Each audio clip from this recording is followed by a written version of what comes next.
Bonjour, nous voilà donc en compagnie de Claire Simon. Bonjour Claire Simon et merci Bonjour. beaucoup. Une question un peu généraliste pour commencer. Vous nous présentez un peu le décor dans votre introduction et votre lien avec Christophe dès le début. Mais est-ce vous pouvez nous parler un petit peu de comment le film s'est formalisé, des circonstances de départ, le point de départ de ce film? Voilà, c'est un village où j'ai grandi. Après, j'ai une maison, j'y retourne, enfin loin du village. Et ça fait plusieurs années que je vois ce garage et que je me dis que c'est un film. Parce que, d'abord, moi j'ai toujours aimé filmer les hommes entre eux. Je pense que voilà, ça m'a toujours intéressée. Et d'autre part, enfin, j'avais l'impression que ce garage, c'était le seul endroit vivant du village. C'est-à-dire parce que, comme c'est un village qui est devenu un village de vacanciers, de retraités, c'est le seul endroit où tout le monde vient indistinctement.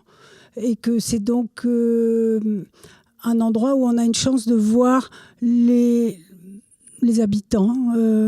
Voilà, et je trouvais amusant, intéressant de voir le village en creux à l'intérieur de ce garage qui est donc où on a cette vue très belle, mais qui est à un endroit assez petit.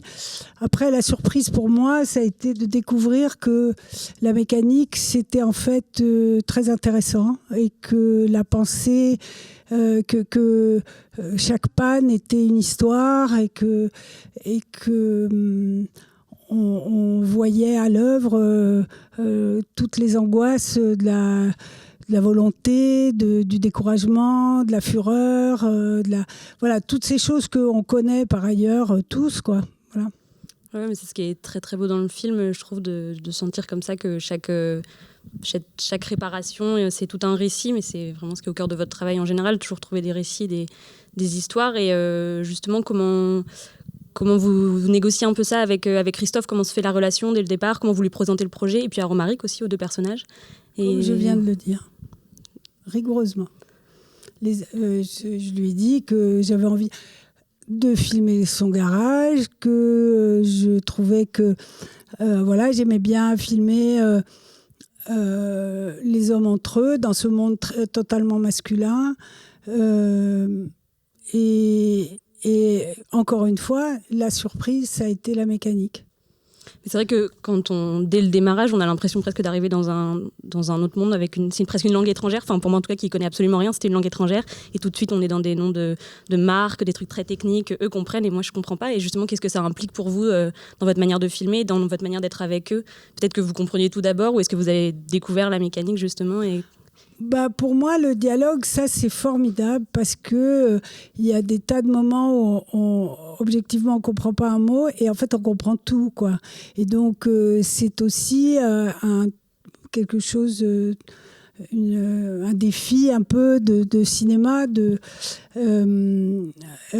voilà, de filmer des gens qui parlent une langue qu'on comprend pas et dans lequel on comprend qu'il y a des passions et des drames terribles, etc.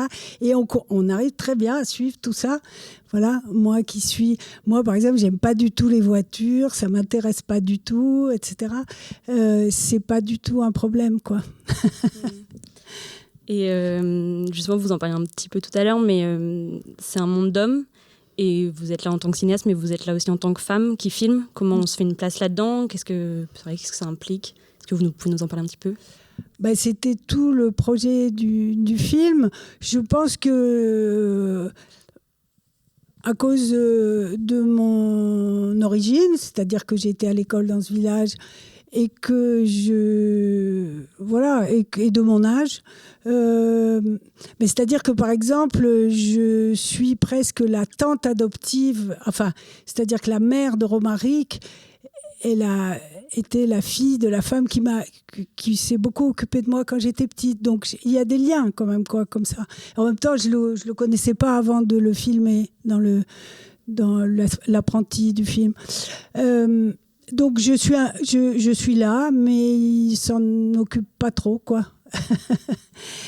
comme on peut voir que voilà, il s'en occupe pas trop, tout en ayant, Christophe a tout à fait conscience de ce que je filme. De temps en temps, il disait tout le temps, ça tu filmes pas, etc. Puis après, ça s'est arrangé, mais voilà.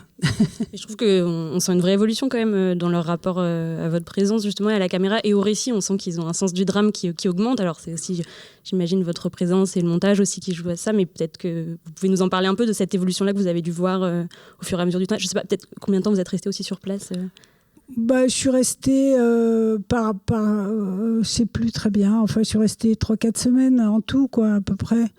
Ce qui a surtout été une évolution, c'est le fait que c'est-à-dire qu'au départ, c'était vraiment le village à l'intérieur du garage et apparaît la mécanique, apparaît les mecs, l'espèce de MJC que c'est, tous les mecs par terre qui réparent, etc. Et puis est arrivée l'histoire vraiment qu'il allait faire un contrat d'apprenti à Romaric et qu'il y avait quelque chose qui tout d'un coup devenait assez fort dans la relation du paternelle, parce que ce que je trouve beau et en même temps un peu terrifiant, mais c'est qu'il y a un rêve comme ça c'est comme si c'était la parthénogenèse masculine, quoi. C'est-à-dire il faut que les hommes fassent des hommes, fassent des hommes, fassent des hommes, et il n'y a pas du tout de femmes là-dedans, ça n'existe pas. Et enfin, elles passent, mais elles sont là, bien sûr, mais il y a ce rêve de la paternité, quoi. Et que je trouve que Christophe exerce avec beaucoup de justice, enfin de gentillesse et d'intelligence. Mais voilà, moi j'étais dans une place, dans ma place, qui est toujours d'être à la fois très intéressée par ce monde qui nous exclut, voilà, tout simplement, et qui est un monde de civilisation. C'est-à-dire, c'est de la civilisation, là, ce qu'on voit. C'est-à-dire, c'est comment des gens construisent la cité. Moi, c'est ça qui m'intéresse beaucoup, enfin, qui me touche. J'exagère, je prends des grands mots, mais je veux dire, Christophe, il décide d'ouvrir un garage dans ce village qui est très petit, de dire, je vivrai ici et je vis de façon il le fait de façon très moderne, il a tous les instruments de la modernité et il décide... Enfin, il y a donc une ambition, une liberté qui est formidable, quoi, que je trouve, que j'admire sincèrement, absolument, dans son indépendance, que je trouve très belle, quoi. Qui se sent très fort. Et justement, autre chose que j'aime beaucoup, c'est ces plans qui durent un peu, des fois, de les voir rentrer les mains dans la mécanique. Et on se demande si vous n'avez pas... cette question est peut-être un peu bête, mais qu'est-ce que vous avez peut-être compris du désir de ces hommes, leur désir peut-être c'est-à-dire que d'une part, on peut se dire, si on est sociologue ou je sais pas, que les ingénieurs qui font les voitures ne pensent jamais aux gens qui vont les réparer. D'ailleurs, si la très longue panne existe, c'est parce qu'ils n'ont pas les moyens d'acheter les outils de chaque marque. Voilà. Et en même temps, il y a quelque chose du corps des hommes dans le corps des voitures, quoi, qui sont des corps de métal, où on a quand même l'impression qu'il y a quelque chose sur comment faire marcher un corps puissant. Mais évidemment, comme c'est les hommes, on se dit qu'ils se vengent un peu des femmes, là. C'est-à-dire que les femmes qui ont des corps qui font des enfants, eux, ils doivent faire marcher les corps des voitures et d'en avoir la puissance, quoi. Enfin, moi, mais je trouvais très très beau ce rapport. Vraiment, ils sont obligés c'est dur, ils sont obligés de passer, on voit, ils sont en dessous, ils ont les bras complètement dedans, etc. Donc il y a vraiment un truc, évidemment, comme les chirurgiens, comme il y a un truc de médecine, quoi. Sauf que ce corps est un corps de métal et qu'il est un corps inanimé, quoi. Sauf par le désir des garagistes. Et justement, c'est un peu, je me déplace un peu, mais peut-être dans cette idée-là, et juste si vous pouvez nous parler un peu de la musique, parce que je pense à ça avec ces histoires d'hommes et qui fait un peu penser à une atmosphère un peu de western, de ville fantôme, de conflit. Si vous pouvez nous parler un petit peu de ces choix-là et qu'est-ce que ça ajoute pour vous ? C'est la deuxième fois que je travaille avec Nicolas Repac, qui est un musicien très intéressant et très inventif et très libre. Et au début, je voulais vraiment, comme j'ai présenté le village comme ça, la nuit, de dos, lumière sodium et tout. Moi, j'habitais à 2 kilomètres du village. Et quand on habite loin du village, rentrer dans le village, c'est exactement comme dans un western. On a toujours peur de se faire tirer dessus. Qui qu'on soit, c'est toujours comme ça. Mais j'exagère. Enfin, mais il y a une ambiance comme ça, rentrer dans le village. Donc, je lui ai commandé un peu cette idée du western, quoi. Et puis après, c'est lui qui était lui aussi d'un village, mais dans le sud-ouest et tout. Il voyait très bien l'atmosphère de ce garage. Et donc, il a proposé, et je trouve que c'est très bien, de faire une musique très bruitiste, très comme ça, qui allait dans le sens des bruits qu'ils font, voilà. Et puis surtout, à la fin, quand je suis allée à la chapelle Sainte-Anne en haut et on voit comme ça le petit garage et tout le village et le paysage, etc. Là, c'est vrai que j'avais très envie, au départ, j'avais pensé mettre vraiment des bruits du garage, quoi. C'est-à-dire là-dessus, que le paysage soit avec le son du garage. Et il a fait une musique que je trouve formidable pour ce plan, ouais. En parlant d'entrée aussi, on peut parler peut-être un petit peu de l'introduction, qui est une belle manière, un peu une accroche quasi fictionnelle pour entrer dans le documentaire, où on entend votre voix, qu'on entend souvent au début de vos films, et on voit aussi votre corps qui rentre dans le village. Est-ce que vous pouvez nous en parler un petit peu C'est ça, c'est la première fois que j'ai demandé à quelqu'un de me filmer. Enfin, j'avais tout en tête, comment je voulais. Voilà. Parce que j'ai fait, il y a très longtemps, j'en parle dans l'introduction, un film qui s'appelait 800 km de différence sur ma fille et le fils du boulanger. Et j'avais découvert que le village, la nuit, c'était très très beau. Et que finalement, on filme jamais les villages la nuit, on filme les villes la nuit. Et qu'au fond, il y a une ambiance qui est très belle la nuit. J'avais envie que ce petit village provençal, on le découvre sous la lumière du sodium, des réverbères. Et voilà, et que je marche dans ce village et qu'effectivement je me souvienne, c'est ce qui est arrivé, des gens qui n'étaient plus là et de ce rapport qu'on a à un village. Le village dure, les gens meurent, mais le village dure, vous voyez. Et c'est une des choses très belles dans les villages, très effrayantes, mais c'est toujours le village qui gagne à la fin. Et voilà. Ouais, c'est un vrai western. Et je crois savoir que ce film, il a été pensé pour la télévision. Donc je me déplace encore plus. Si on peut parler un peu de cette production-là. Dans quelles circonstances vous l'avez fait ? Parce que vous êtes surtout au cinéma en ce moment. Et comment un projet de télévision arrive ?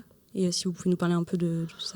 Là, c'est moi. J'ai juste, vous voyez, en plein confinement, je me suis dit, j'ai été voir Christophe, je lui ai dit que j'aimerais bien faire le film, que peut-être c'était le moment, et voilà. Et puis j'ai commandé à la Fnac une caméra qui m'est arrivée par la poste. J'ai trouvé ça vraiment génial. J'ai emprunté du matériel son à des amis à Marseille et j'ai tourné le film.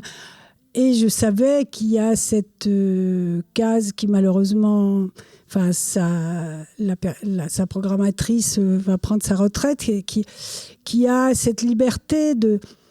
Voilà, je lui ai envoyé un mail, Florence Jameau, et elle a compris, et comme elle aime bien mes films, elle a tout de suite trouvé que c'était une idée très intéressante. Et donc, c'est vraiment formidable, quoi. C'est-à-dire qu'on peut avoir une idée. Évidemment, moi, j'ai la chance qu'elle me fait confiance, mais si... j'étais une jeune réalisatrice et que j'avais déjà fait un film, j'aurais pu lui envoyer, elle aurait pu me croire aussi. Et voilà, alors elle donne pas beaucoup d'argent, mais un peu, et elle s'associe avec la France 3 Régions qu'on a réussi à convaincre. Et donc moi, en plein confinement, je me disais, la seule manière que n'importe qui voit un film que j'ai fait, c'est quand même la télé. Et ça serait formidable qu'il y ait des films libres à la télévision, quoi. Ouais, mais je pense parce que du coup c'est un film quand même de circonstances aussi, enfin lié au contexte tout ça, et que soudain il atteint des gens sur leur petit écran, ce qui est devenu trop commun peut-être en ce moment, mais aussi que, enfin, vous laissez les rênes d'un film qui passe à la télé, c'est une belle chose quoi pour la télévision soudain, ce qu'on voit plus assez quoi. Oui.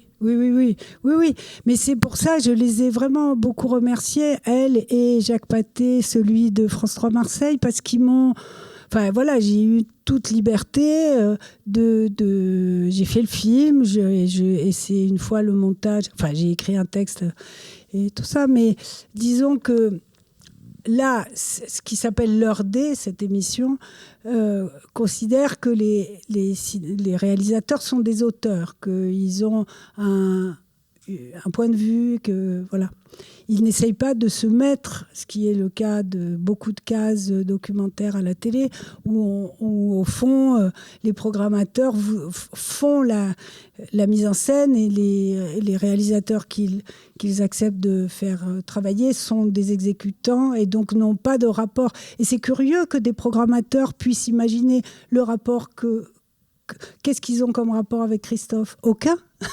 Ils savent pas. Enfin, je veux dire, voilà, c'est ça aussi qui est complètement aberrant. Et là, c'est ce qu'on pourrait appeler la télévision, c'est-à-dire de loin, dans un bureau, quelqu'un dit je t'envoie faire ça, ce qui est ridicule, quoi. Ce qui est ridicule. C'est vrai que moi, j'ai eu une chance inouïe. Et que j'espère que... Enfin, il y a eu d'autres gens avant moi, à l'heure D, qui ont pu faire des films libres. Mais ça serait bien qu'il y ait des lieux comme ça leur coûte pas très cher, de liberté, parce que c'est merveilleux que là, le documentaire qui n'est pas le reportage piloté par un bureau de la télé puisse être diffusé. Et alors, il nous reste juste le temps pour une dernière question et on va faire un dézoom du coup, peut-être du petit écran au grand. Si vous pouvez nous dire juste 2 mots sur un film que vous venez de terminer aussi et qui est passé à l'IDFA et qui sortira en salle bientôt, si on a de la chance. Le fils de l'épicière, le maire, le village et le monde, oui. Eh bien, j'espère que dans l'embouteillage monstrueux qui va avoir lieu bientôt, si les salles réouvrent, il faut espérer. Donc ça, c'est un film qui se passe à Lussas et qui est tiré d'une série que j'ai faite, qui a été présentée ici au cinéma du Réel, et que voilà, on a souhaité faire sous une forme de long métrage, voilà, dans l'espoir que peut-être comme ça les gens regarderaient la série. Je ne sais pas. Merci beaucoup, Merci. Claire Simon. Merci.